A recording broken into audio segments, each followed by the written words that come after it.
तेजी से धधकी Azerbaijan Armenia जंग की आग। पहली बार अजरबैजान पर भारी पड़ा आर्मेनिया। रूस की धमकी के बाद बदलने लगे हैं हालात। भारत से लगभग 4000 किलोमीटर दूर चल रहे अजरबैजान और आर्मेनिया के बीच जंग छिड़ी हुई है।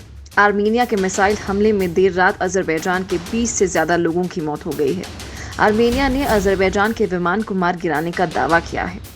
वहीं अजरबैजान ने भी जवाबी कार्रवाई करते हुए आर्मेनिया पर रात में एयर स्ट्राइक की है।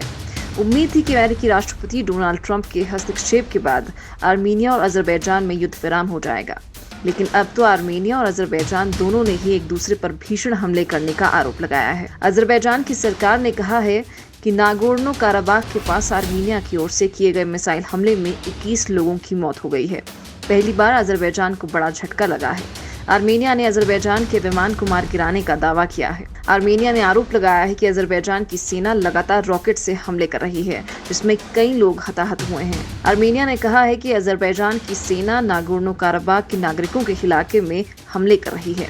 इसी बीच रूस की संवाद एजेंसी रिया नोवोस्ती ने आर्मेनिया के प्रधानमंत्री के हवाले से इस बात की पुष्टि की है कि रूसी सीमा रक्षक नागोर्नो काराबाख में आर्मेनिया की सीमा पर तैनात किए गए हैं। आर्मेनिया के पीएम ने कहा है कि रूसी सीमा रक्षकों की तैनाती में कुछ भी विशेष नहीं है।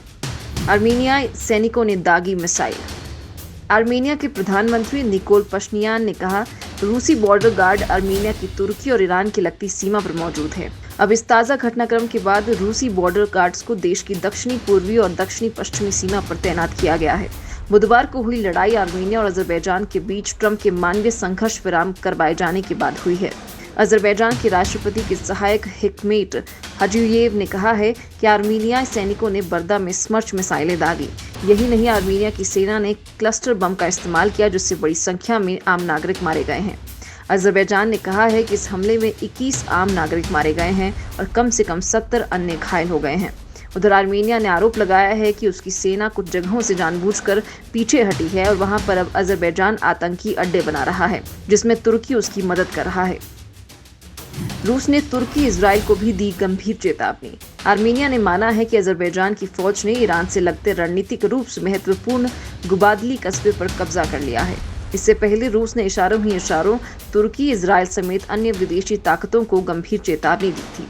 रूसी विदेश मंत्री सर्गेई लवरोव ने कहा है कि इस संकट का राजनयिक समाधान मुमकिन है। उन्होंने सभी विदेशी ताकतों को चेतावनी दी है कि वे इसके सैन्य समाधान को बढ़ावा देना बंद कर दें। लवरोव ने कहा है कि ये कोई सीक्रेट नहीं है कि हम इस समस्या के सैन्य समाधान की संभावना का समर्थन नहीं करते हैं। तुर्की ने किया था अजरबैजान में सेना भेजने का ऐलान।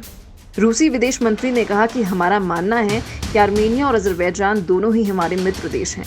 हम सैन्य समाधान के विचार का समर्थन नहीं करते हैं। इससे पहले मध्य एशिया में खलीफा बनने की चाहत रखने वाले तुर्की ने ऐलान किया था कि अगर अजरबैजान की ओर से अनुरोध आया तो वो अपनी सेना को भेजने के लिए तैयार है।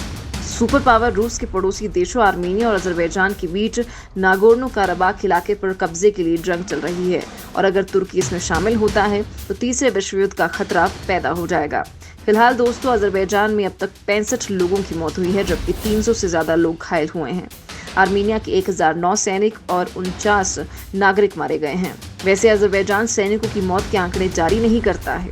अजरबैजान आर्मेनिया में ना तो जंग रुक रही है और दोनों के तेवर देखते हुए इसके आसार भी नजर नहीं आ रहे हैं। अजरबैजान के रिहायशी इलाकों पर हमले के बाद पहले से तैयार तुर्की की सेना भी युद्ध में उतर सकती है। फिलहाल बारडा पर हुए हमले के बाद ये तनाव और बढ़ता नजर आ रहा है।